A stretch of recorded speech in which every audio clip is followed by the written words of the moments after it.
पिता बाबा की जय। भगवान श्री श्री आनंद मूर्ति जी के 100वें जन्म दिवस पर उनको कोटि कोटि प्रणाम तथा सभी मार्गी दीदियों और दादाओं को हार्दिक नमस्कार और ढेर सारी शुभकामनाएं।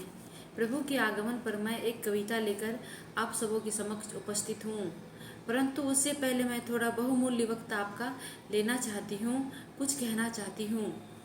महाभारत की ये उक्तियाँ सर्वविदित है तथा सभी धर्म प्रेमियों के हृदय में अंकित हैं। यदा यदा हि धर्मस्य ग्लानिर्भवति भारत अभ्युत्थानं धर्मस्य तदात्मानं सृजाम्यहम् परित्राणाय साधूनां विनाशाय च दुष्कृतां धर्म संस्थापनार्थाय संभवामि युगे युगे। अर्थात महासंभूति तारक ब्रह्म भगवान कहते हैं कि जब कभी भी संसार में धर्म का पतन और अधर्म का उत्थान होता है, उसी विशेष क्षण में मैं अपने आप को सृष्ट करता हूँ। हजारों लाखों सालों बाद विराम का एक विशेष समय आता है जिसमें विराम और गतियों की अवज्ञा हो जाती है तथा महान व्यक्तियों द्वारा उन गतियों का जहाँ विराम की अवस्था में गंदगियाँ जमा हो जाती है उसका शुद्धिकरण कर दिया जाता है और समाज को उचित गति और मार्गदर्शन प्रदान किया जाता है। हमारे दर्शन में उन महान व्यक्तियों को सद्विप्र के नाम से जाना जाता है।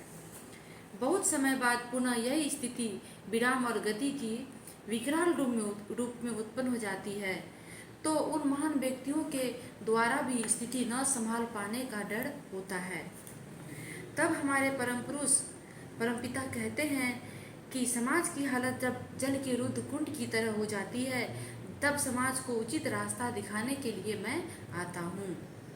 परित्राणाय साधूनां विनाशाय च दुष्कृतां धर्म संस्थापनार्थाय संभवामि युगे युगे।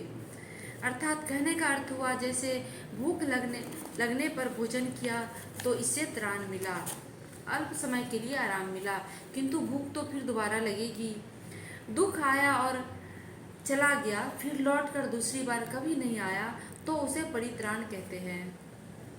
संसार में जब धर्म का पतन और अधर्म का उत्थान या शासन होता है, जब सीधे सच्चे मनुष्यों को सही राह पर चलने में बहुत सी कठिनाइयों का सामना करना पड़ता है, भोले मनुष्य दुख से त्राही त्राही करते हैं, तो उनके परित्राण के लिए तथा पापियों के विनाश के लिए भगवान आते हैं और धर्म को उसके मूल स्थान पर संस्थापित कर देते हैं।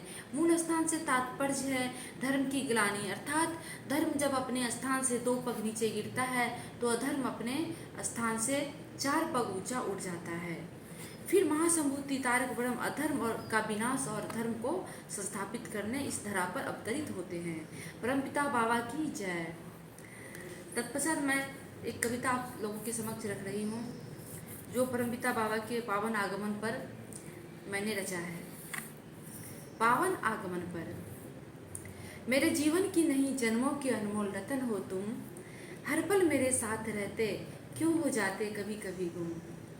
रूप अलौकिक धवल सफेद जैसी काया, रंग बदल लेते हो जब न जाने करते कौन सी माया। वक्त से परे अटल अगोचर विचरते नवचर बाबा, उस हृदय में बसते हो जो न करते झूठा कोई दिखावा। कोमल बनते कभी कठोर बहाए तुम्हारी अदायगी, कितने सीधे सच्चे लगते सुंदर सुलभ शीतल सादगी। ना सोचा ना समझा फिर भी तुझ पे वारी जाऊं, हे प्रिय मैं तेरे प्रेम में पगली बावरी कहलाऊं। हृदय ने हमारे दीर्घ काल से दीप जलाए रखा है और तेरे पावन आगमन पे पुष्प भी सजाए रखा है। बाबा की संगीता। परमपिता बाबा की जय। सबको मेरा नमस्कार।